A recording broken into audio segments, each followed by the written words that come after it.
हरे कृष्णा। तो साउंड ठीक है? आ रहा है। हाँ? तो वही हमने कनेक्ट। तो प्रभु जी ने कहे कि कुछ कृष्ण कथा सुनाई है कि? तो कृष्ण कथा स्वयं भगवान ने कथा किए हैं। कहाँ पे किए हैं? हाँ? भगवान कहाँ पे किए कथा? हाँ? भगवान की कथाओं में से कथा फेमस है हाँ? रणभूमि में कथा किए थे, कुरुक्षेत्र में। वहां पर कितना बार कथा किए? एक बार किए है कि नहीं? हाँ, कई बार किए वहां पर। एक बार गीता को उन्होंने उपदेश दिए और एक बार किसको? सभी को, नारद मुनि और हस्तिनापुर में हस्तिनापुर वासी और ब्रजवासी और द्वारकावासी। साउंड नहीं आ रहा है? साउंड आ रहा है। ये भी कर लीजिए साथ में। आप बोलिए जाएगा बस। डिस्टर्ब किए बिना छोड़ोगे नहीं। तो कई बार भगवान ने वहां पर कथाओं को किए हैं। कई उपदेश जो है वहां पे दिए। तव कथा अमृतम तप्त जीवनम कवि विरीडितम कल्मषापहम् श्रवणमङ्गलं श्रीमदाततं भुवि गृह्णाति ये भूरिदा जना। ये श्लोक ये कौन कह रहे? उच्चारण कर रहे? गोपी लोग। कहाँ पे? कुरुक्षेत्र। तो किसको सुना रहे? कृष्ण को ही सुना रहे। कृष्ण ने सबको सुना दिए और फिर गोपियों क्या बारी आया तो कृष्ण को ही सुना रहे। क्या करे? तब कथा अमृतम, जो आपकी कथा जो है वो अमृत की भांति है। अगर आपकी कथा अमृत की भांति ना होता तो हम लोग ब्रज में आपसे दूर 114 साल तक नहीं रह पाते। हम लोग कभी से प्राण छोड़ देते, लेकिन ये अमृत की वजह से। अमृत क्या है? तब कथा अमृतम। आपकी कथा यानी कि आपकी लीला है जो आपने ब्रज में किए, जो मथुरा में किए, जो द्वारका में किए, आपकी लीला है। हम क्या करते? साधु संतों से सुनते रहते। इसी के कारण ये अमृत की भांति कार्य किया। क्योंकि हम लोग जब से आप छोड़ के गए तब से हम लोग का खाना पीना सब बंद हो चुका है। सिर्फ हम लोग अमृत का पान करते हैं, इसलिए हम लोग अभी तक जीवित है। वो अमृत क्या है? तब वो कथा अमृतम। भगवान की जो कथा है वो क्या है? अमृत है। अमृत यानी कि क्या है? सिर्फ अमर नहीं है कि नहीं? स्वर्ग में भी अमृत है, लेकिन वहां पे कोई अमर है तो वहां पे भी मरना पड़ता है। तब कथा अमृतम। ये अमृत क्या कार्य करता है? तप्त जीवन, जो जीवन जो है तपता रहता है। यानी कि तपना यानी कि क्या है? जो संसार के दुख, ये दुख से भी जीव को जो है निकाल देता है। ये तप्त जीवन से भी उसको पार कर देता है। इसके लिए आपकी जो कथा है तप्त जीवन, यानी कि सांसारिक जो दुख है, सांसारिक दुख से भी व्यक्ति जो है दूर हो जाता है, पार हो जाता है। तब कथामृतम तप्त जीवनम कवि भी रीडितम कल्मषापहम्। कल्मष जो हृदय में है तो कल्मष भी व्यक्ति का दूर हो जाता है।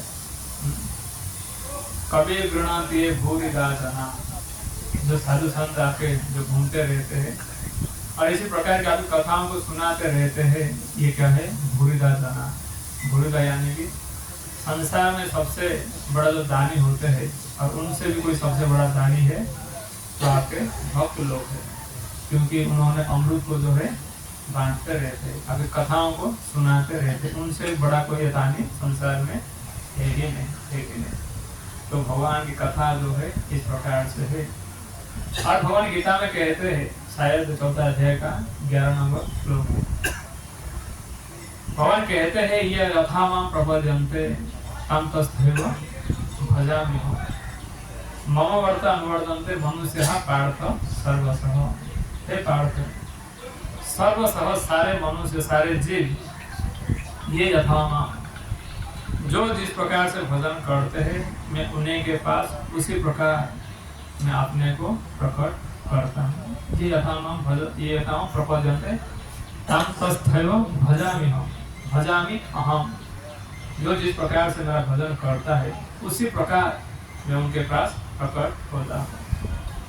तो आज कुछ दिन खास है और हम उन्हीं के चरित्रों में से कुछ कथाओं को सुनेंगे कि किसका किस प्रकार से भाव था और कौन किस प्रकार से भजन किया। आज क्या है, हम कौन वैष्णव कैलेंडर पढ़ के आए सुबह की।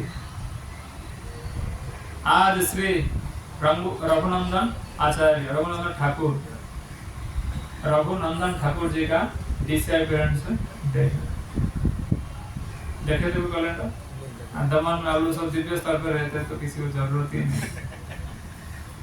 है कि नहीं। बाकी में तो देखते लोग, लेकिन अब तो दमन वासी है कि नहीं, जो सब कुछ दमन कर चुके हैं। दमन यानी कि हराना। अपने शरीर को हरा दिए तो भी दूसरे को क्या देखने की जरूरत है कि नहीं। हाँ, इसके लिए आप लोग देखने की जरूरत ही नहीं पड़ता, सब कुछ दमन करके बैठे हैं आप लोग। तो दमन का अर्थ है हराना, और आप लोग सब हरा के बैठे अपने इंद्रियों को, तो दूसरे को देखने की जरूरत नहीं है।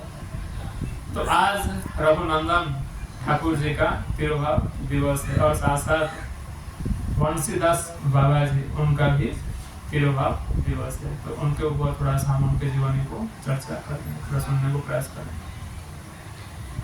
रघुनंदन ठाकुर, उनका जन्म श्रीखंड में हुआ था, जो बंगाल का एक प्रांत है, वहां पर उनका जन्म था।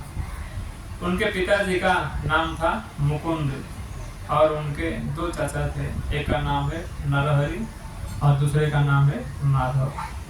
ये नाम तो सुने हो आप लोग कभी? कहाँ पे? हाँ, गौर आरती में सुने हो कि वह नरहरि आदि करी चामर धुलाए, संजय मुकुंद ठीक है, वासु भूषा आदि गाए। और ये लोग सब चैतन्य महाप्रभु के परिकर थे, सब साथ साथ में रहा करते थे। और जो मुकुंद थे, मुकुंद के बेटे थे रघुनंदन ठाकुर। पहले तो सभी चैतन्य महाप्रभु के संगी थे और जगन्नाथपुरी में सभी लोग साथ साथ कीर्तन किया करते थे।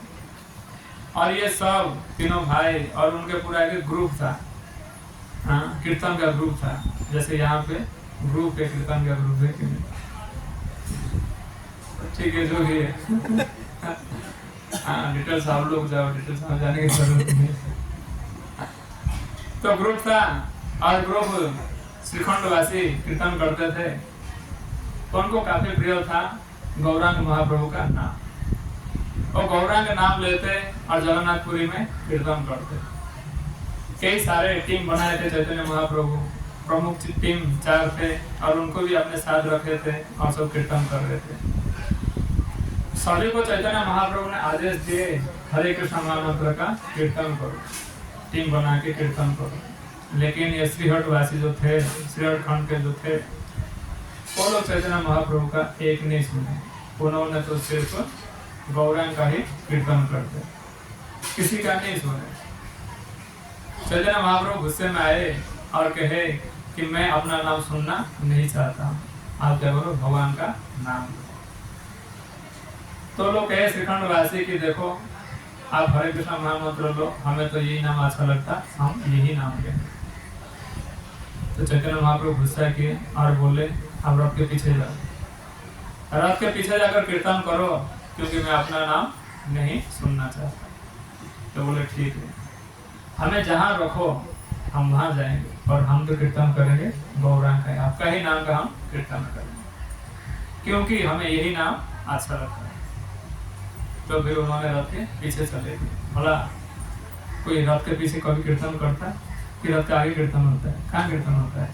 आगे कीर्तन होता है, क्योंकि जगन्नाथ जी आगे मुंह करके बैठे, पीछे क्या काम है। लेकिन उन्होंने बोले, हमें कहीं भी रखो, हमें मंजूर है, गौरांग का नाम है। कीर्तन करते और चैतन्य महाप्रभु भले सामने से डांटे, लेकिन हृदय से बड़ा ही प्रेम था उनके प्रति, और बीच बीच में वो जाते देखने के लिए और देख देख कर बार बार वो आते। तो इस प्रकार से कीर्तन करते, और कीर्तन करने के बाद कुछ समय के बाद उन्होंने चैतन्य महाप्रभु ने मुकुंद को कहे कि मुकुंद, अभी तक आप ब्रह्मचारी हो तीनों भाई, तो आप क्या करो, गृहस्थ आश्रम स्वीकार करो। मुकुंद कहे कि प्रभु मुझे क्यों फंसा रहे हो, है कि नहीं? आप खुद 2 शादी किए, विवाह किए, छोड़ छाड़ के आ गए, और फिर मुझे भेज रहे हो विवाह करने, मुझे नहीं जाना। उन्होंने मना किया। उन्होंने कहा कि देखो बड़े भाई नरहरि, उनको भेजो, वो शादी करे, मुझे क्यों भेज रहे हो? उनका तो शादी हुआ नहीं है और फिर मुझे भेज रहे हो। तो चैतन्य महाप्रभु के देखो मुकुंद, मैं स्वयं आपके घर पे आपके संतान के रूप में आऊँगा, इसलिए आप क्या करो, आप जाओ और गृहस्थ आश्रम स्वीकार करो। और जैसे ही चैतन्य महाप्रभु का आज्ञा हुआ तो फिर उन्होंने गए श्रीखंड फिर से पुरी से और जाकर विवाह किया। और विवाह के फिर विवाह करने के कुछ दिन के बाद फिर उनका एक संतान हुआ, जिनका नाम उन्होंने रखे रघुनंदन।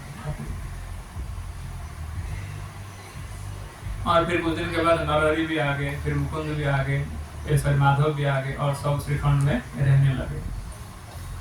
और फिर उनका एक संतान हुआ रघुनंदन, मुकुंद का।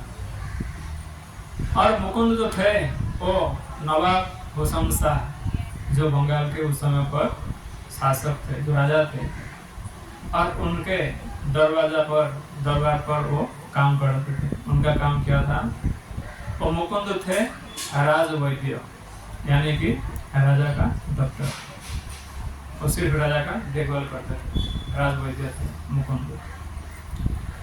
और राजवैद्य जैसे ही राजा का तबीयत कुछ ऊपर नीचे हुआ तो तुरंत फोन आता था, है कि नहीं? फोन तो नहीं था, लेकिन किसी को भेजते होंगे बुलाने के लिए, है कि नहीं?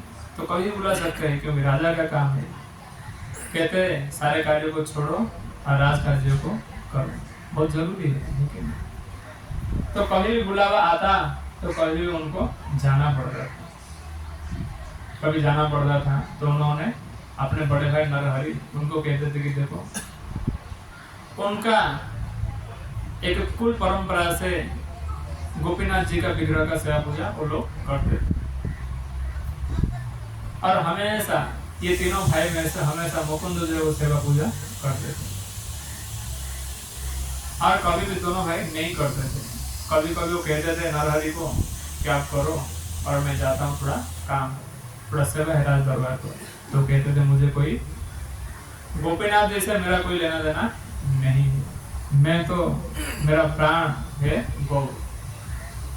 उनके पास छोटा सा गौर भगवान का विग्रह था, तो कहते थे मैं सेवा पूजा करूंगा, मेरा प्राण करने गौर है, मैं गोपीनाथ जी से मेरा कोई लेना देना नहीं करके कभी भी सेवा पूजा नहीं करते थे। और वो खुद करते मुकुंद, तो जो छोटा लड़का उनका वो पास में आके बैठते देखते रहते थे कि पापा किस प्रकार से सेवा पूजा करते हैं।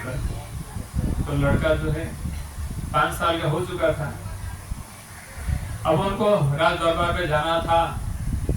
तो उन्होंने कहे अपने पुत्र से कि रघुनंदन, क्या आप सेवा पूजा कर सकते हो राधा गोपीनाथ जी का? तो उन्होंने कहे कि हाँ पापा, हाँ पिताजी, मैं सेवाओं को कर सकता हूँ, क्योंकि उन्होंने देखे थे बड़े ध्यान से, लेकिन जो ध्यान से सेवाओं को देखे वो सेवाओं को कर सकते हैं, जो ध्यान से सुना है सुनते हैं वो कथाओं को सुना सकते हैं, लेकिन उन्होंने ध्यान से देखे थे। तो उन्होंने कहे मैं सेवाओं को कर सकता हूँ। और फिर उनके पिताजी मुकुंद, उन्होंने अपने बेटे से बात कर वो निकल पड़े। और जैसे उन्होंने निकल पड़े, उन्होंने सेवाओं को देखे थे, उन्होंने सेवा पूजा करना शुरुआत की, अभिषेक किए, फिर श्रृंगार किए। और श्रृंगार करने के बाद फिर माता जी ने भोग बनाए थे और फिर भोग लेकर आए, भोग लगाना। तो भोग कैसे लगाते हैं? भोग रखते हैं, उसके बाद तो पिताजी पर्दा बंद कर देते हैं। अंदर क्या हो रहा था क्या पता, कुछ पता ही नहीं था उनको। यहाँ तक तो उन्होंने देखे थे स्पष्ट रूप से, और अंदर फिर पर्दा बंदा होता है, फिर उसके बाद फिर क्या होता है क्या होता है। हाँ, और उन्होंने इसी प्रकार से लिए भोग। फिर उन्होंने देखे तो पिताजी पर्दा बंद करते, उन्होंने पर्दा बंद किए और फिर वहाँ पर प्लेट रखे, प्लेट रखकर गोपीनाथ जी के सामने बैठ गए और बैठकर उन्होंने ये सोचे कि कैसे खिलाओ, क्योंकि 5 साल का लड़का है, अभी छोटा है रघुनंदन। उन्होंने सोचा कि कैसे खिलाओ, तो उनको याद आया मेरे माता पिता मुझे कैसे खिलाते। तो उन्होंने प्लेट रखे और बोले कि गोपीनाथ आओ खाओ। एक बार हुआ, फिर देखे कि आ रहा है कि नहीं आ रहा, अब देखे कि नहीं आ रहे, फिर बोले गोपीनाथ आओ खाओ। फिर 2 बार हो गया, अब वो आ ही नहीं रहे, अब कैसे बुलाए फिर? अभी तो उनको फिर कुछ सोचा ही नहीं, अब क्या करूं? अरे शोभा भी बच्चों का है, लेकिन लड़का ये 5 साल का।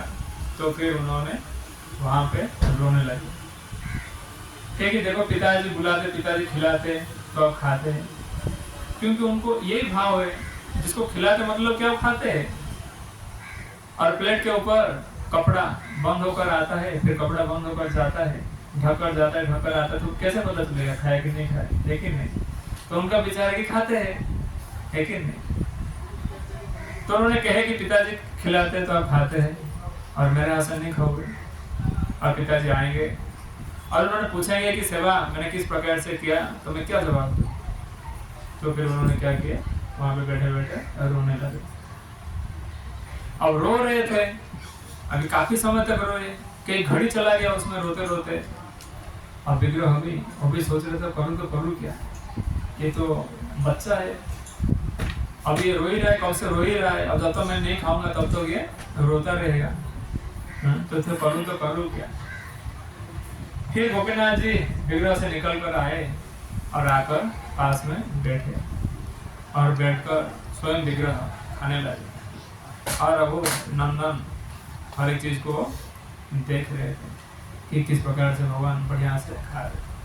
पूरा उन्होंने देखते देखते पूरा प्लेट खाली हो गया और फिर उन्होंने कपड़ा डाले, ढककर लेके गए और फिर दर्शन खोले, फिर खेलने चले गए। और जब खेलने चले गए फिर शाम को पिताजी आए, आकर पूछे मुकुंद ठाकुर आगे पूछे कि बेटा आपने सेवाओं को ठीक से किए, कहीं दिक्कत है? उन्होंने बोला नहीं, कहीं दिक्कत नहीं। थोड़ा सा दिक्कत रहा कि जब हमने उनको खाने के लिए बुलाया वहाँ पर जो है वो नाटक किए, लेकिन फिर बाद में उनको खाना पड़ा, वहाँ पे थोड़ा दिक्कत हुआ, बाकी कहीं दिक्कत नहीं हुआ। बोले ठीक, तो मेरे लिए कुछ प्रसाद है? तो उन्होंने आपके लिए प्रसाद, हमने तो एक प्लेट लेकर गए थे और पूरे का पूरे प्लेट जो है वो साफ कर दिए और मेरे लिए नहीं बचा तो आपके लिए कहाँ से बचेगा? हाँ, कोई प्रसाद अभी नहीं है। तो मुकुंद बड़े हैरान हो गए, बोले ऐसे कैसे हो सकता है, हमारे पूरे वंश अभी तक सेवा करते आ रहे और मैंने भी कुछ दिन नहीं, कुछ महीनों नहीं, कई सालों से मैं भी सेवा करता आ रहा हूँ, क्योंकि ये वंशो परंपरा का विग्रह है, लेकिन हमारा कुल परंपरा का विग्रह है, तो ऐसे कैसे हो सकता है? हमसे तो कभी खाए नहीं और ये बच्चा भी ये कैसे झूठ बोल सकता है? ये तो झूठ भी नहीं बोल सकता। और ये विग्रह खाए नहीं तो आज तक खाए नहीं तो अभी कैसे खा सकते हैं? लेकिन दोनों ऐसे कैसे हो सकता है? लड़का झूठ भी नहीं बोल सकता, ये दोनों कैसे हो सकता है? तो फिर उन्होंने कहे अब देखना पड़ेगा कि रघुनंदन किस प्रकार से सेवाओं को कर रहा है। फिर कुछ दिन बीता और बीतने के बाद उन्होंने नाटक की, कौन? मुकुंद बोले कि बेटा मैं फिर से बाहर जा रहा हूँ, शाम तक आऊँगा, आप क्या करो आज ठाकुर जी का सेवा पूजा कर, क्योंकि घर पे तो कोई कर्जा नहीं था। नरहरि तो वो तो बाबा जी है, लेकिन अपना गौर विग्रह को लेकर मस्त है।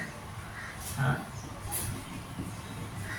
तो उन्होंने कहे कि बेटा आज सेवा करो और मैं जाता हूँ बाहर। ऐसे कहकर उन्होंने घर पे छुप गए और उन्होंने देखे किस प्रकार से सेवा पूजाओं को करते। उन्होंने फिर से ठाकुर जी का अभिषेक किए और फिर श्रृंगार किए और श्रृंगार करने के बाद फिर से अपने माता जी उन्होंने भोग बनाए थे लेकर आए, भोग लगाने के लिए लेकर आए, ठाकुर जी के सामने रखे और रखकर उनको बोले कि गोपीनाथ जी आइए और स्वीकार कीजिए भोग, लेकिन तो फिर उन्होंने नहीं आए। बोले ठीक है, मुझे फार्मूला पता है, पिछले बार मैंने खिलाया था, वही फार्मूला फिर से अभी अप्लाई करें। अभी दोबारा बुलाया कि गोपीनाथ आइए बैठिए और भोग स्वीकार कीजिए, पर फिर नहीं आए। अब बोले ठीक है, ऐसे नहीं मानो, अब मुझे पता है कैसे मानोगे। और फिर रोने लगे, फिर बैठे बैठे बोले कि देखो पिताजी खिलाते सब खाते हैं, और मैंने उस बार रोते रोते खिलाया बुलाया, तब आप आए खाए, और फिर आप क्यों नहीं आ रहे हो करके बैठे बैठे फिर रोने लगे। अब रोने लगे और विग्रह देख रहे थे कि बेटा लड़का बैठे बैठे रो रहा है, और उनके पिताजी वहां पर जो पर्दा से थोड़ा सा साइड कर देख रहे कि चल क्या रहा है अंदर, कैसे खा रहे होगा। तो फिर अब विग्रह करे तो करे क्या, लेकिन लड़का जो रघुनंदन है उनको तो पता है नहीं कि पिताजी देख रहे घर पे है करके, लेकिन विग्रह को पता है, भगवान को पता है। और बेटा बैठे बैठे रो रहा है लड़का, तो मैं अभी करूँ तो करूँ क्या। जब काफी समय तक रोने लगा रघुनंदन, तो फिर भगवान आए और आकर छोटे बालक की तरह उन्होंने, जो कि विग्रह खड़े रूप में है, और आए आकर रघुनंदन के पास बैठे और बैठकर बोले कि और उस दिन जो भोग था लड्डू का भोग था, उन्होंने लड्डू एक एक करके दे, और वो बैठे बैठे लड्डू गोपाल की तरह वो स्वीकार कर रहे हो। और तब तक मुकुंद ने दरवाजा खोलकर पर्दा खोलकर उन्होंने अंदर आ गए, और अंदर आकर उन्होंने स्वयं देखे कि किस प्रकार गोपीनाथ जी अपने बेटों की हाथों से ले लेकर लड्डू जो है वो खा रहे थे। और तब से लेकर वो विग्रह उसी रूप में वहीं पर बैठ गए, वो जड़ रूप में फिर से बन गए।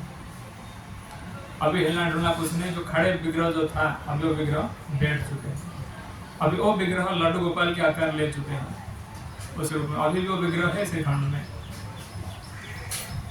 तो इस प्रकार से उन्होंने दर्शन किए, और उन्होंने सोचे कि आज तक हमारे कुल में ऐसा कोई भी सेवा नहीं किया होगा, कि हमने भी इतना दिनों से कर रहे थे, लेकिन स्वयं भगवान कभी बैठे बैठे हाथों से लेकर खाना आज तक ऐसा नहीं हुआ था।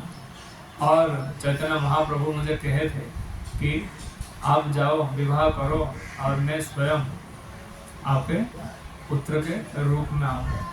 तो वास्तव में ये कोई लड़का जो है साधारण लड़का नहीं है, तो स्वयं चैतन्य महाप्रभु का ही विस्तार रूप करके उस दिन से वो प्रमाण दिए चैतन्य महाप्रभु कि देखो ये रघुनंदन कोई और नहीं है, वो मैं ही हूँ करके उन्होंने प्रमाण दिया। एक दिन उन्होंने अपने पुत्र को बुलाए, एक दिन चैतन्य महाप्रभु मुकुंद को बुलाए और बुलाकर कहे कि मुकुंद ये बताओ कि रघुनंदन के पिताजी कौन है, आप उनके पिताजी हो या आपके पिताजी रघुनंदन है, आप उनके गुरु हो या आपके गुरु रघुनंदन है, कौन है आप दोनों में से गुरु और कौन है पिताजी। तो मुकुंद कहे कि भगवान वास्तव में मैं उनका पिताजी नहीं, वही मेरा पिताजी है, और वास्तव में मेरा गुरु भी वही है, मैं उनका गुरु नहीं।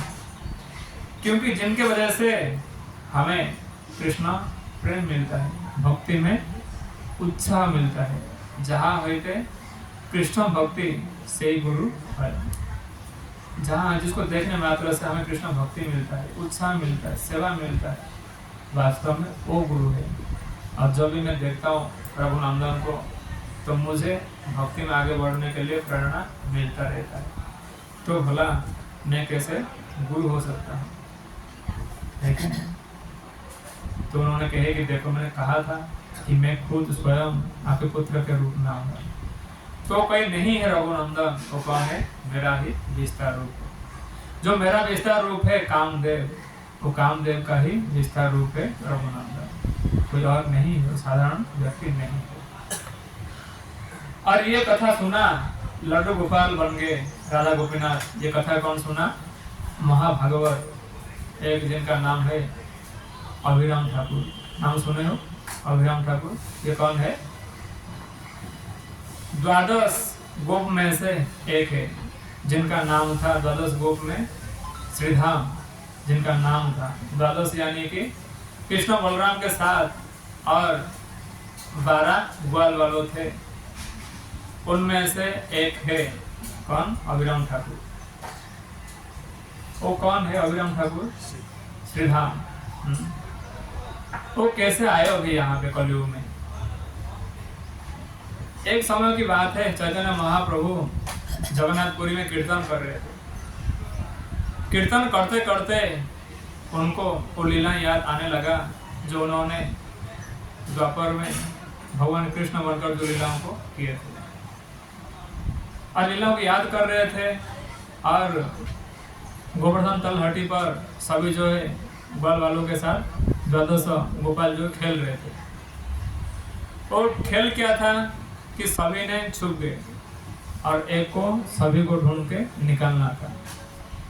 कृष्ण छुपे, बलराम छुपे, सभी छुप गए और फिर एक व्यक्ति आए और सभी को ढूंढे। और उस दिन हुआ क्या, सभी ने एक दूसरे को ढूंढे और ढूंढकर सभी ने खेल खत्म किए और चले गए। लेकिन एक छुपे रह गए वहाँ पे, वो कौन है? श्रीधाम। और सब चले गए। जाने के बाद कुछ समय के बाद उन्होंने अपनी लीलाओं को भी पूरा किए, पूरा कर कर उन्होंने सब अपने धाम चले गए। लेकिन अभी तक छुप ही रहे कौन? श्रीधाम। उनका विचार है कोई आएंगे मुझे बुलाएंगे, नहीं तो मैं जीतूंगा, फिर कोई अगर नहीं जान पाए तो, इसी भाव से अभी तक। और ये सारे लीलाओं को याद कर रहे थे चैतन्य महाप्रभु। उनको याद आया कि अभी भी द्वापर जाकर कली का शुरुआत हो चुका है, लेकिन अभी भी मेरा श्रीधाम अभी वही गोवर्धन के तलहटी पर वो छुप रहा है। अभी उन्होंने श्रीधाम श्रीधाम कर कर जो है चिल्लाने लगे। अब श्रीधाम का मित्र थे सबसे जो अच्छा मैत्री भाव था किसके साथ? बलराम जी के साथ। तो नित्यानंद प्रभु दौड़कर आए चैतन्य महाप्रभु के पास। नित्यानंद प्रभु कहे कि श्रीधाम तो द्वापर में थे, अभी कहाँ?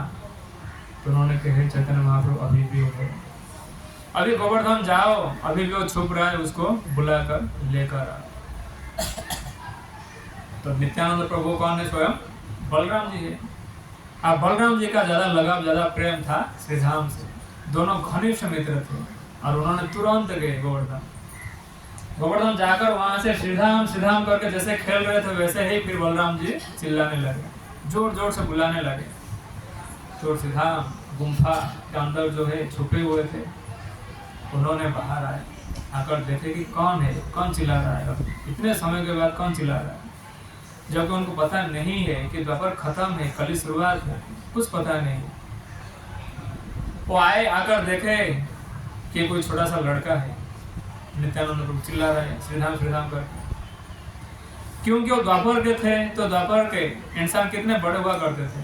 अभी जो कलयुग का है मान लो 6 फुट का है, तो द्वापर में 12 फुट का होते थे। और 12 फुट का व्यक्ति जंगल से निकला, बोला तुम कौन हो और मेरा नाम कैसे जानते हो?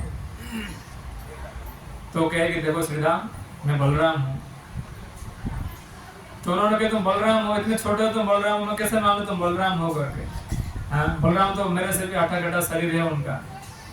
अगर मैं किससे हारता हूँ खेल में तो किससे हारता हूँ? शरीर मुझे बलराम हरा पाते, और कृष्ण तो मैं यूं हराता हूँ कृष्ण को। मेरे टक्कर का कोई भी नहीं है, सिर्फ कौन है? बलराम है। तो तुम कह रहे हो कि मैं बलराम हूँ, कैसे मान तुम बलराम हो करके? तुम इतने छोटे हो और बलराम तो मेरे से भी बड़े हैं।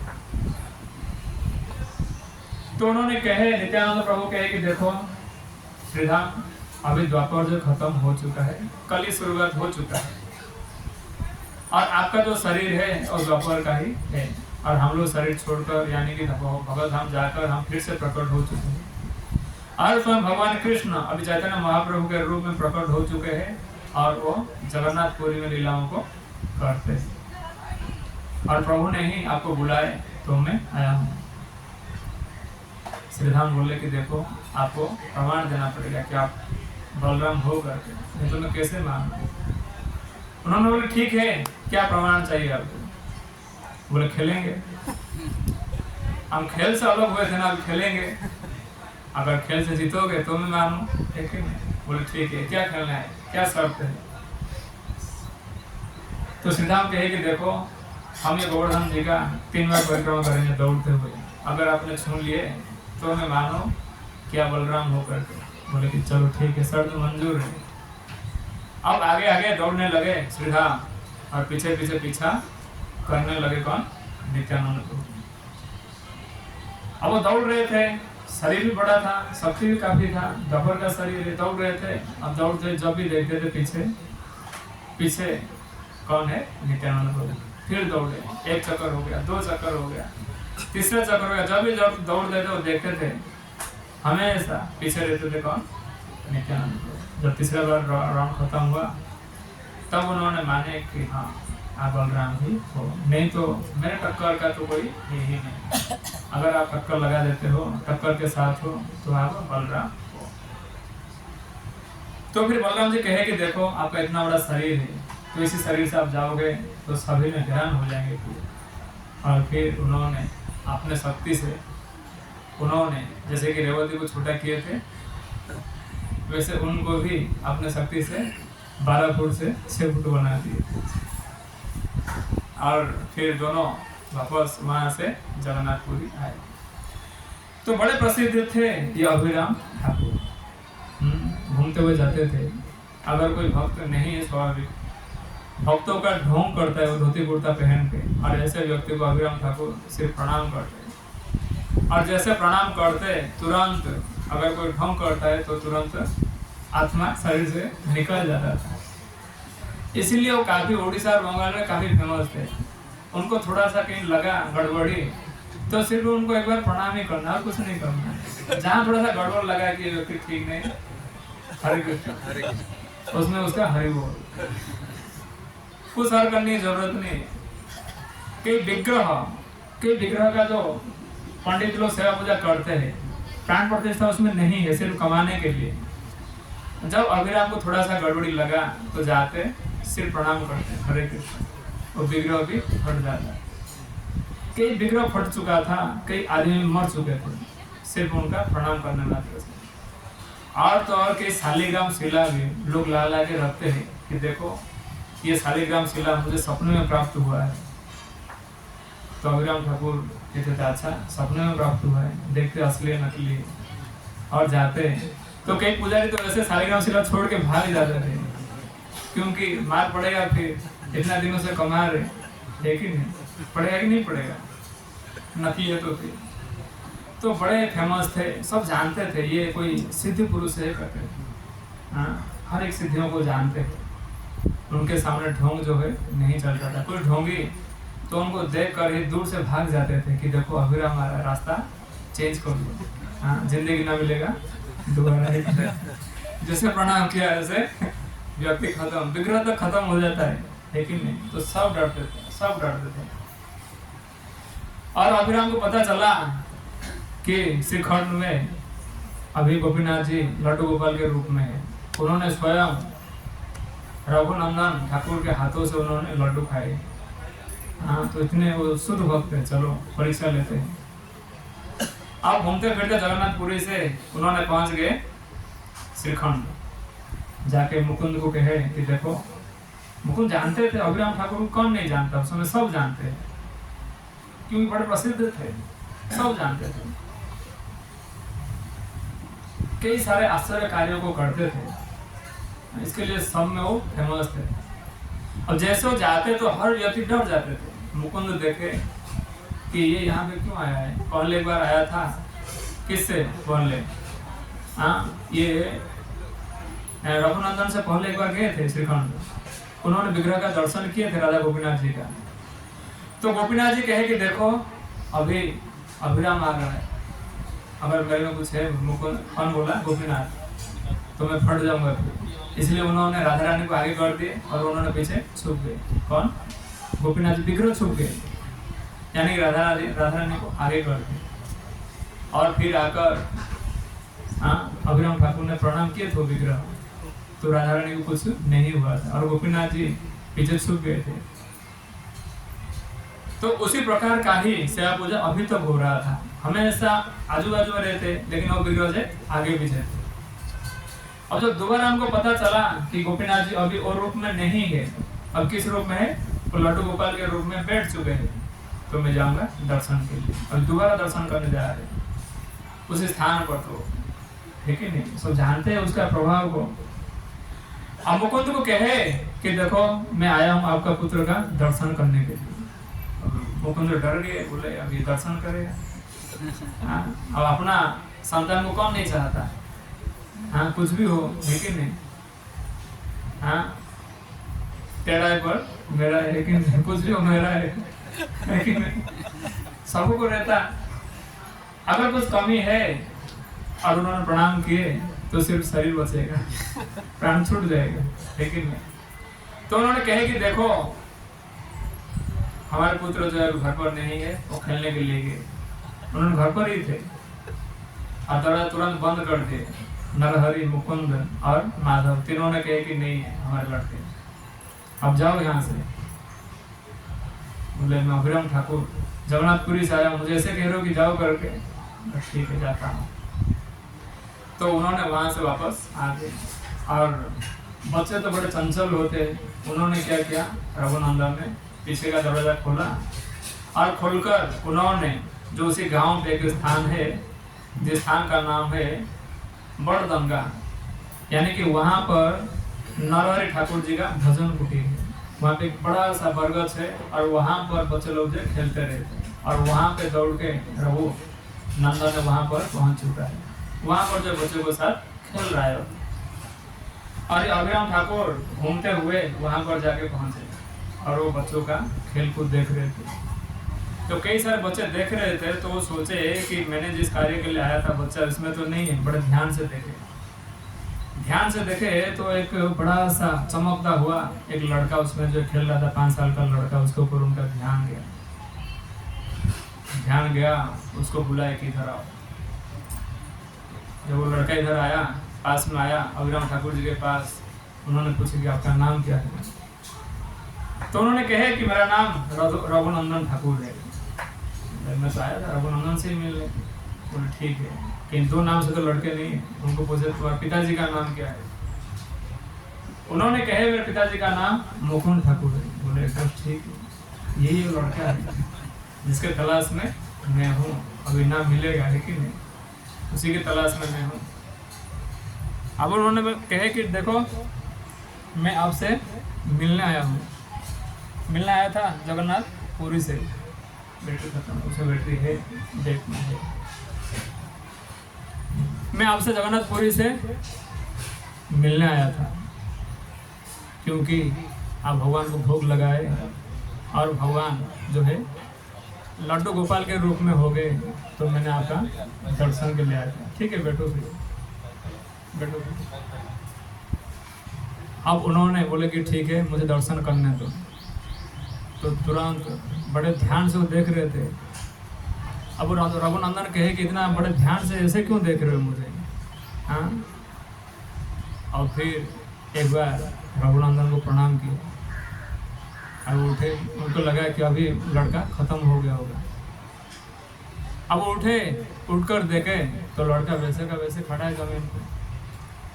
अभिराम ठाकुर ऐसे कैसे हो सकता है, मैंने इतना दूर से आया हूँ, ये लड़का अभी तक टिका है जमीन पे, ये गिर क्यों नहीं रहा है। तो बोले ठीक है, दोबारा प्रणाम करता हूँ। अभी उन्होंने दोबारा फिर से उनको प्रणाम किया। दोबारा बढ़िया से दंडोत प्रणाम किए। साउंड ठीक है, हो मेरा इसमें बैटरी खत्म।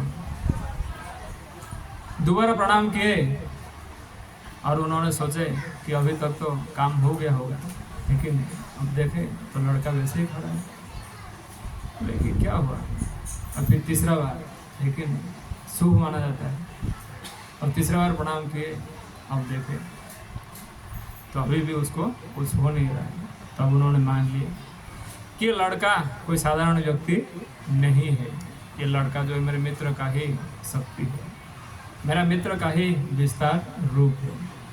लेकिन क्योंकि मुकुंद को ये आदेश था, आशीर्वाद था कि आपके पुत्र के रूप में मैं आऊँगा करके, तो लड़का को कुछ नहीं हुआ, वहाँ से फिर वापस आ गए।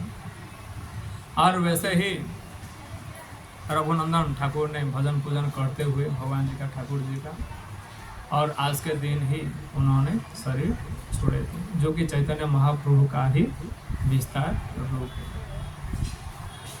और एक संत जिनका नाम है वंशीदास बाबा जी, तो समय हो चुका है, कितने बजे तक? 12:30 तो चलता है, तो हम लोग 15 मिनट तक और तो वंशीदास बाबा जी वो बाबा जी थे। बाबा जी यानी कि बाबा जियों का काम क्या है? बाबा जी का कार्य है सेवा नहीं करना। बाबा जी का कार्य क्या है? भजन करना। सिर्फ वो लोग अपने भजन में मस्त रहते हैं, जैसे कि जगन्नाथ दास बाबा जी महाराज, गौर किशोर दास बाबा जी महाराज। ये बाबा जी लोग का कार्य क्या है? सिर्फ भजन में आनंद लेना, ना कि प्रचार। वो लोग प्रचार नहीं कर सकते। क्यों नहीं कर सकते? एक बार भक्तिनोद ठाकुर ने भेजे गौर किशोर बाबा जी को कि जाओ बैठे बैठे कब तक भजन करते रहोगे, जीव कल्याण करनी चाहिए, जाओ प्रचार करो। उन्होंने जाते जाते देखे एक व्यक्ति दारू पी रहा है। उन्होंने देखे ये व्यक्ति बड़े ध्यान से देखे, उसको प्रचार करनी चाहिए। तब उनको लगा कि व्यक्ति तो ऑलरेडी भगवान की सेवा में लगा हुआ है, क्योंकि शुद्ध भक्त का दृष्टिकोण कुछ और ही होता है। वो कैसे भजन में लगा हुआ है। फिर आगे के जाकर देखे वहाँ पे एक पुरुष और स्त्री गलत कार्य को कर रहे थे। उन्होंने देखे और उन्होंने सोचे नहीं, ये लोग तो भगवान की सेवा कर रहे हैं। और फिर घूमते फिरते वापस आश्रम पे आ गए। भक्तिनोद ठाकुर पूछे कि आज कितने लोगों को प्रचार किए? बोले मैं क्या प्रचार करूँ, मैं जिसको भी देखता हूँ मुझे लगता है कि सभी ने भगवान की सेवा में लगे हुए, सब भक्त है। मुझे कोई लगता ही नहीं कि कोई अभक्त है करके संसार में, तो मैं किसको प्रचार करूँ? क्यों? जो दारू पी रहा था व्यक्ति, जो गलत कार्य कर रहा था व्यक्ति, उन्होंने जब देखे तब उनको लगा कि देखो ये लोग माया का अधीन है। तो माया का अधीन होकर वो लोग माया का सेवा कर रहे हैं। पर माया वो किसका सेवा कर रहा है?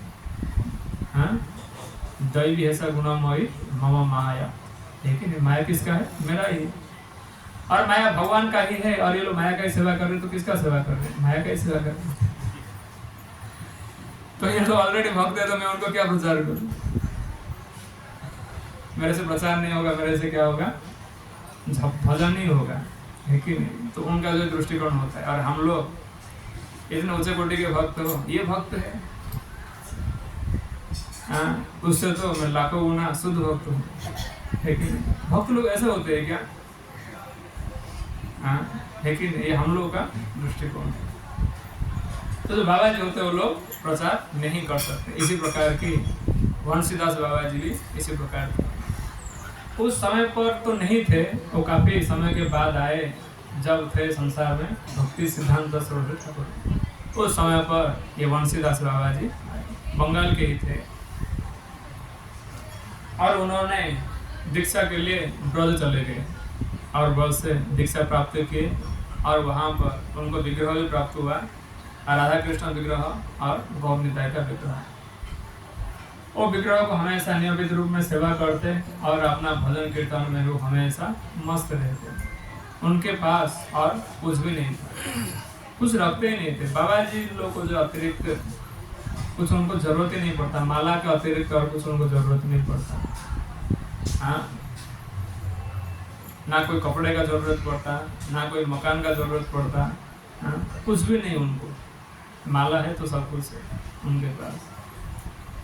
हाँ, उनको बाबा जी कहा जाता है, लेकिन तो उनके पास वो यहाँ तक कि वस्त्र भी धारण नहीं करते थे, सिर्फ कोपिन धारण करते। और उनके पास किसी प्रकार का बर्तन नहीं रहा करता था, किसी प्रकार का चूल्हा नहीं, घर नहीं, कुछ नहीं।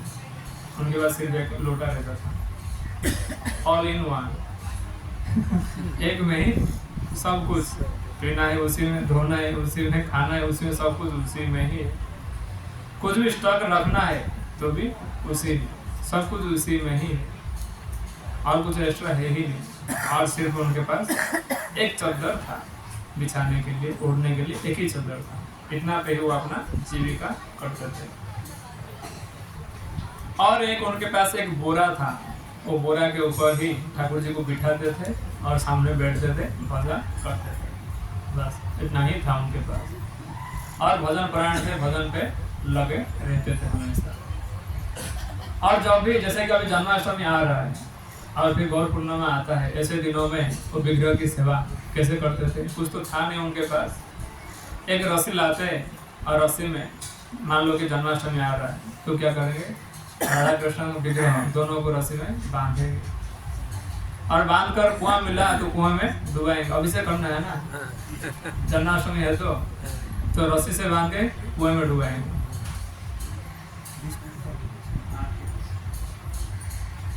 तो वो क्या करेंगे? रस्सी से बांधेंगे, कुएं में डुबाएंगे और कुएं से फिर खींच के निकालेंगे। हो गया अभिषेक। लेकिन अब भोग लगाएंगे, कुछ है नहीं, भोग क्या लगाएंगे?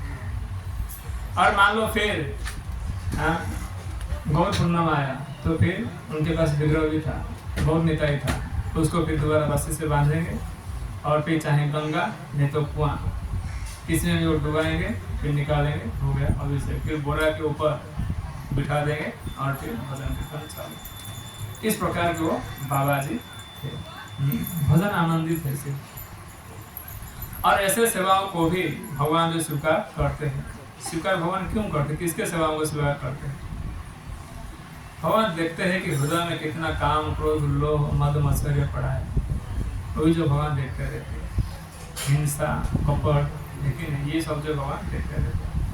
और जिनके पास काम, क्रोध, लोभ, मद, मत्सर्य नहीं है, वो भक्त न बुलाने पर भी भगवान जो है पीछे पड़ रहे थे कि उनके साथ, उनके पास रहो करके। जैसे कि सनातन गोस्वामी, उन्होंने देखे मथुरा में कि लड़का कोई साधारण नहीं है, वो स्वयं कृष्ण ही है जो मथुरा में अपनी लीलाओं को करते।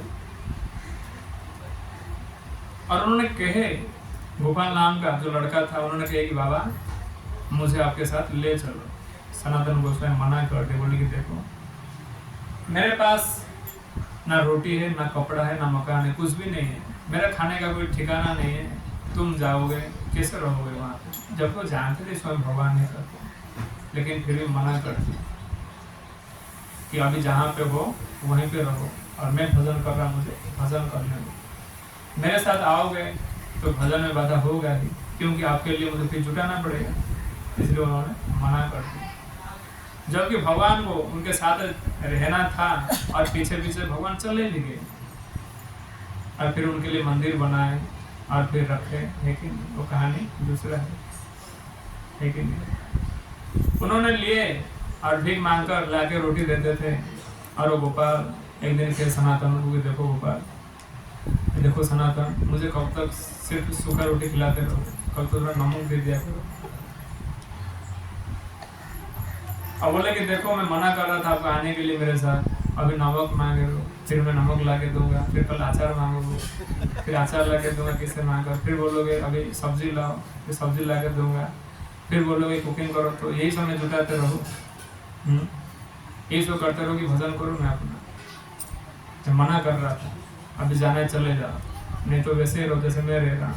बोले ठीक है रहूँगा, तो जैसे रह रहे हो वैसे ही रहूँगा मैं। और रहे राधा मदन मोहन। तो इस प्रकार से भगवान जो है अपने भक्तों के साथ रहने में उनको बड़ा आनंद आता है। भगवान को क्या कमी है? रोटी, कपड़ा, मकान उनको कमी है? नहीं है। वो क्या चाहते हैं? श्रद्धा चाहते, भाव चाहते। इसलिए भगवान का नाम है भावग्राही, ठीक है। और ये वंशीदास बाबा जी उनके साथ जो है हमेशा रहते थे। काफी दिनों के बाद उनका विचार हुआ कि हमें भी ठाकुर जी के लिए कुछ भोग बनानी चाहिए, उनको भी कुछ भोग कभी कभी तो लगाना चाहिए, रोज नहीं तो भी कभी कभी लगानी चाहिए। क्योंकि वो भी रोज जो है खाना पीना मांग कर भी नहीं खाते थे। कभी 3 दिन 4 दिन में एक बार कुछ भिक्षा किए और फिर खा पी लिए, बस हो गया। फिर 3-4 दिन तक हो गया। हम लोग का दिन में 4-4 बार खाते तब भी नहीं होता है।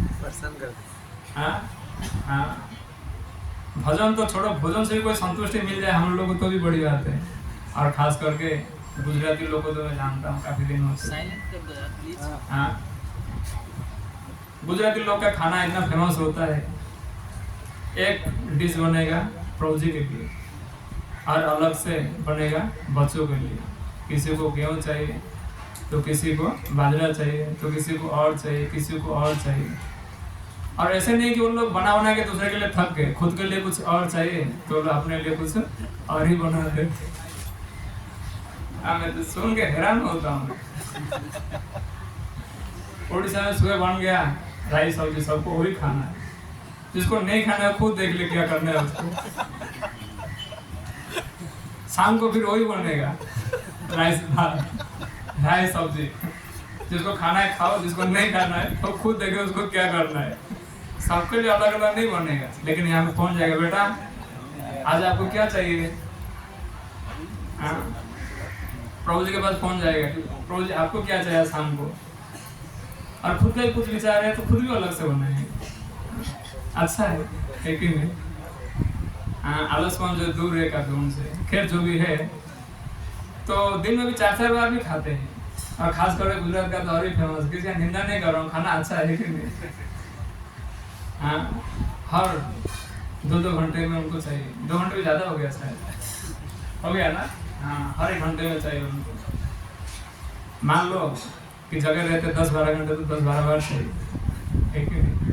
फिर भी अगर भोजन से संतुष्टि मिल जाए तो ही बड़ी बात है। भोजन तो ठीक है, किसी प्रकार से कुछ भी हो जाता है तो ठीक ही है कि नहीं।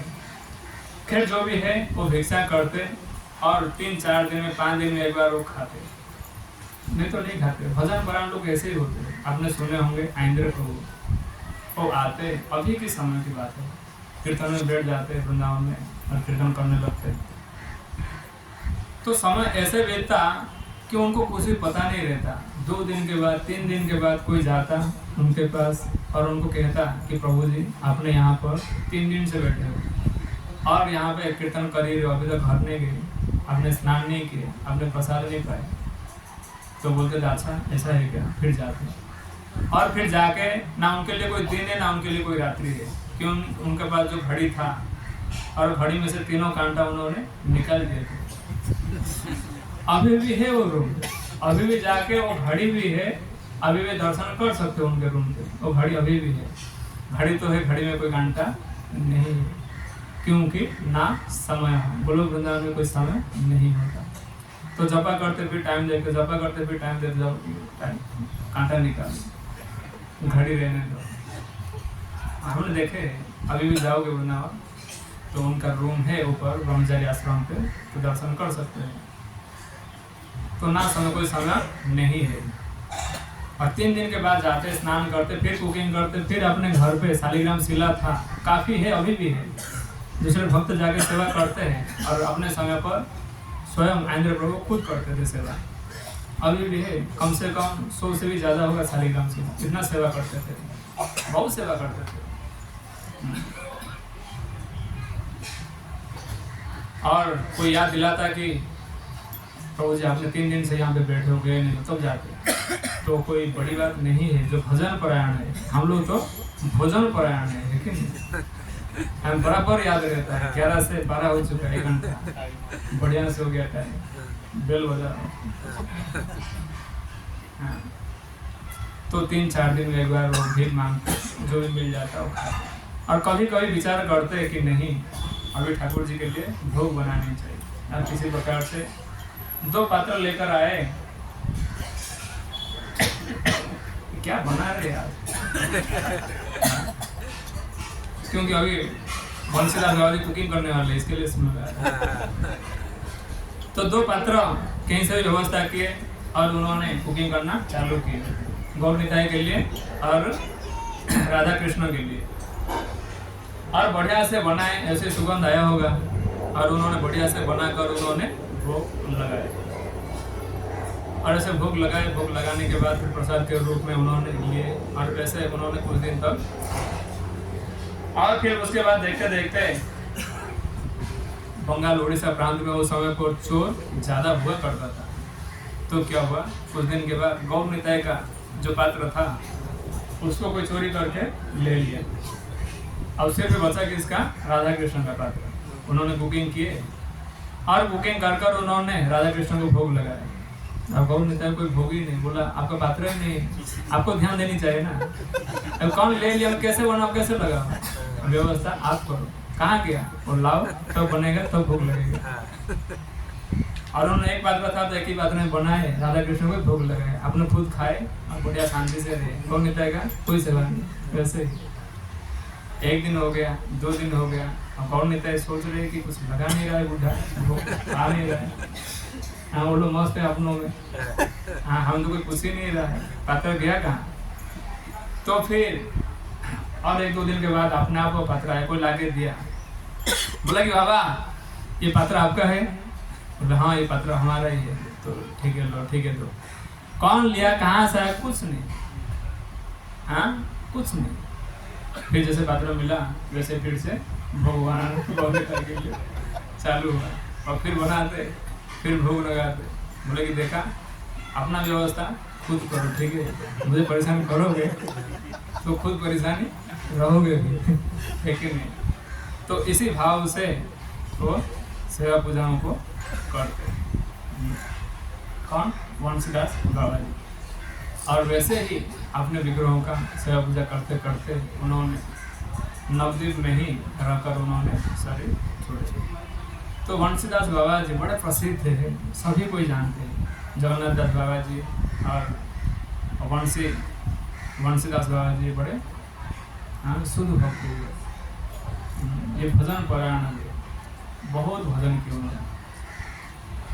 तो भगवान गीता में कहते हैं ये यथा मां प्रपद्यन्ते तां तस्थैव भजामि हम वर्तन से मनुष्य पार्थ सर्वस्व। मनुष्य पार्थ सर्वस्व, सारे मनुष्यों का इच्छाओं को मैं पूरा करता हूँ। जिसका भी जिस प्रकार की इच्छा होता है सभी का इच्छाओं को भगवान जो है पूरा करते हैं, सभी का इच्छाओं को। इसलिए उनको कहा जाता है भगवान। लेकिन एको बहुनाम यो विदधाति कामा नित्यो नित्यानाम चेतन चेतनानाम एको बहुनाम यो विदधाति कामा तम आत्मस्थम ये अनुपसंति धीरः तेषां शांति शाश्वती न इतरेषां। इसमें क्या कहा गया है? नित्यो नित्यानाम, भगवान नित्य है और भगवान नित्य होने के नाते जीव भी नित्य है। जीव क्यों नित्य है? जीव क्यों शाश्वत है? जीव क्यों सुख चाहता है? जीव क्यों अविनाशी है? जीव क्यों आत्मा क्यों अदृश्य है? जीव क्यों सनातन है? जीव क्यों सुख चाहता है? जीव क्यों कंट्रोल करना चाहता है? जीव क्यों मालिक बनना चाहता है? जीव क्यों कुछ करना चाहता है? क्यों? ये सब है क्योंकि सारे गुण भगवान के पास है। इससे ही पता चलता है कि जीव जो भगवान का अंश है। भगवान नित्य है इसलिए जीव भी नित्य है। नित्यो नित्यानाम चेतन चेतनानाम। भगवान जो है चेतन वस्तु है इसलिए जीव भी चेतन वस्तु है। एको बहुनाम विदधाति कामाम, एको यानी कि भगवान एक ही है, अनेक नहीं है। भगवान कितना है? एक ही है। अकेले ईश्वर कृष्ण आर सब भृत्य, भृत्य यानी कि सेवक। अकेले ईश्वर, ईश्वर कौन है? अकेले ही, एक ही है ईश्वर। लेकिन कोई कुछ मान लेता है तो उसके लिए क्या करे? कोई तो मान लेता है खुद को मैं ही भगवान हूँ। एक कंपनी में मैंने गया था घूमने के लिए, तो सलमान खान का फोटो का आरती कर रहा था अगरबत्ती से। बोला क्या पागलपन है, लेकिन हाँ सुबह से तो भोज का फोटो लगा दिया होगा तो भी ठीक था। हाँ तो सलमान खान का फोटो आरती कर रहा था। बोला क्या कर रहे हो? बोला मेरे लिए वही भगवान है। तो बोला ठीक है। अब क्या समझाए उनको, ठीक है। लेकिन अकेले ईश्वर कृष्ण, कृष्ण ही भगवान है। ईश्वर भगवान कृष्ण ही है। आर सब भृत्य, भृत्य यानी क्या है? सेवक। नित्यो नित्यानाम चेतन चेतनानाम। एको बहुनाम, एको यानी कि भगवान। एको बहुनाम, बहुनाम यानी कि जीव। जीव अनंत है, अनंत कोटि है, अनगिनत है जीव, है कि नहीं? एको बहुनाम यो विदधाति कामान, कामान यानी कि जय श्री जगन्नाथ बलदेव सुभद्रा महारानी की जय, श्री श्री राधा माधव की जय, श्री श्री गौर निताय की जय, श्री प्रभुपाद की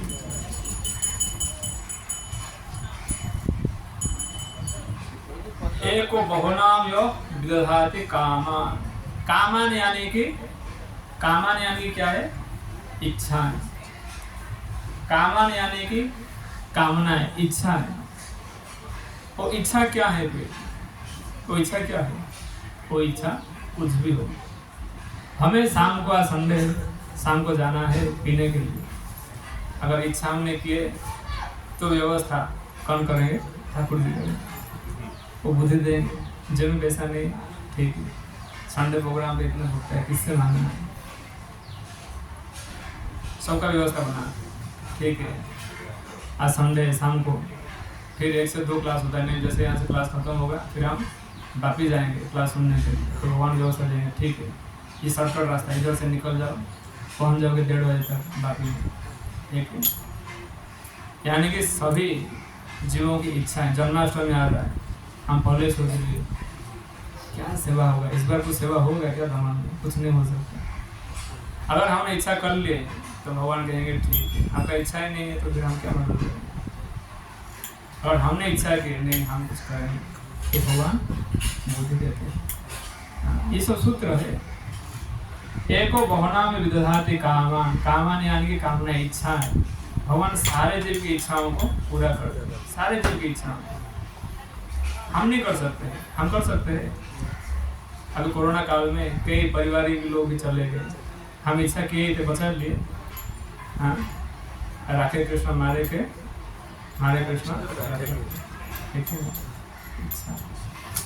एको बहुना में विदधाति कामान। सारे जीव की इच्छाएं, कामनाओं को पूरा कौन करता है? भगवान।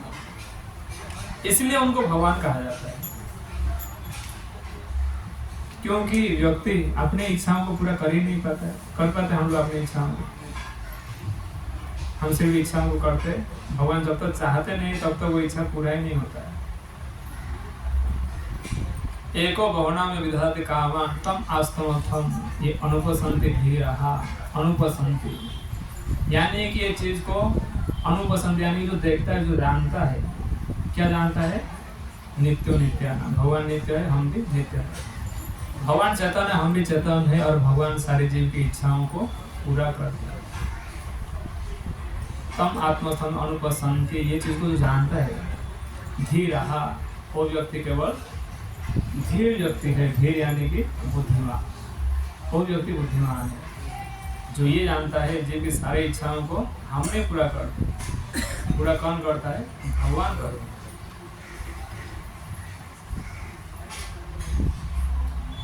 तेषां शांति शाश्वती न इतरेषां। और वही व्यक्ति केवल शांति को प्राप्त कर सकता है, जो धीर व्यक्ति है, जो इस चीज़ को जानता है। न इतरेषां, और शांति को प्राप्त करने की कोई दूसरा उपाय नहीं है। सिर्फ नाम शांति होने से शांति प्राप्त नहीं होगा, लेकिन सुखी नाम होने से कोई सुखी नहीं हो सकता। शांति नाम होने से कोई शांति को प्राप्त नहीं कर सकता। ये चीज को जो जानता है, ये सूत्र है वास्तव में शांति का। लेकिन भगवान गीता में भी कहते हैं शांति को कैसे प्राप्त किया जा सकता है। कौन सा श्लोक है? हाँ, 5वां अध्याय का 29वां श्लोक। कौन सा श्लोक है? हाँ, बोलो बोलो बोलो, शायद हो जाए। हाँ, मुझे पता था कि दमन में सब ज्ञानी है, जो बोलेंगे उनका नाम हो जाएगा, है कि नहीं? सब जाने हैं कि उनको सब पता है करके, इसीलिए नहीं बोल रहे थे। हाँ, है कि नहीं? हम बड़े छुपा रहे सब अपने अपने विद्याओं को। हाँ, अच्छा है, ना धनम ना जनम ना सुंदरी, है कि नहीं? हमें सम्मान नहीं चाहिए, इसलिए आप लोग नहीं बता रहे। लेकिन भोक्तानाम एकं तपसाम सर्वलोक महेश्वरम सुहृदम सर्वभूतानां ज्ञानतामाम शांति मुच्यते। मुच्यते यानी कि वही व्यक्ति शांति को प्राप्त कर सकता है जो इस चीज को जानता है। कौन? सर्वलोक महेश्वरम, ये चीज आया ना, सर्वलोक महेश्वर, सारे लोगों का मालिक कौन है? भगवान कृष्ण है। और सारे यज्ञों की भोक्ता, सब यज्ञों सारे तपस्याओं की भोक्ता और सर्वलोक महेश्वर, भोक्ता तपस्या सर्वलोक महेश्वर, सुहृदम सर्वभूतानां, सारे जीवों की हितैषी कौन है? भगवान ही। हम लोग नहीं है। हम लोग कब तक इसका हितैषी है? जब तक हमारे बातों को सुनता है।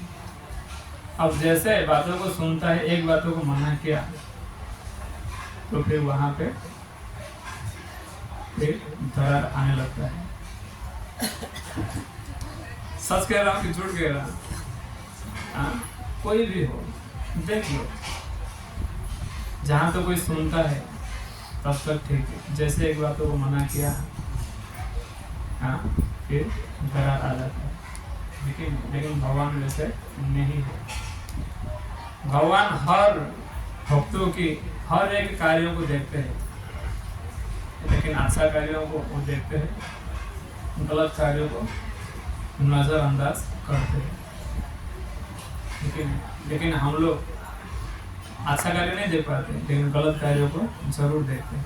लेकिन खैर जो भी है, भगवान अगर किसी के कर्म के वजह से किसी को मल की कीड़ा भी बढ़ना पड़े तो भी भगवान साथ में रहते, यानी कि कभी भी भगवान जो साथ नहीं छोड़ेंगे ना तेरा साथ हो साथ मरते दम तक है कि नहीं। संसार में नहीं है कोई, लेकिन भगवान है।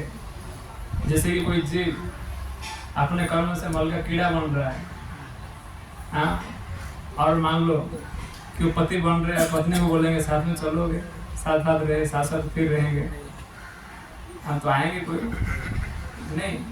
प्रमाण है दसो रत्नाकर, आपने पाप किया आप भोगो, हम क्यों भोगेंगे, है कि नहीं। लेकिन भगवान साथ में चाहते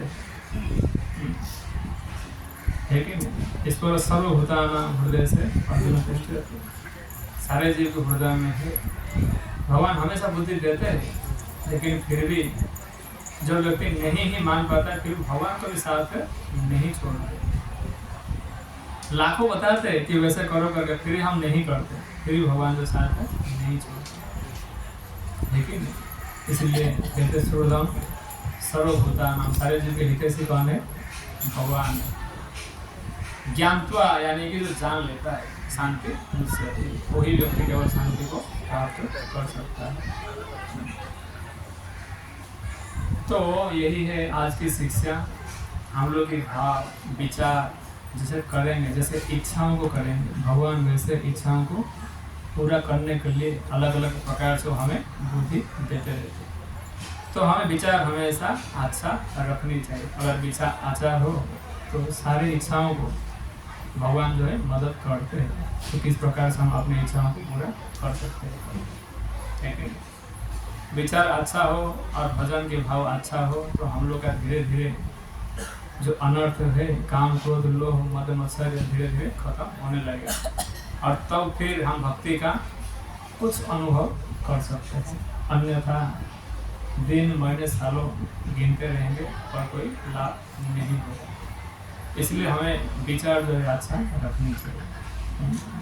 ये स्वाभाविक है, बद्धजीव होने के नाते हमें अच्छा लगेगा संसार की भोग, ऐसा नहीं है कि नहीं लगेगा, लेकिन हमें हमेशा ये ध्यान रखनी चाहिए हमारे लिए क्या श्रेयस है, क्या प्रेयस, हमारे लिए क्या अच्छा है और हमें क्या अच्छा लगता है।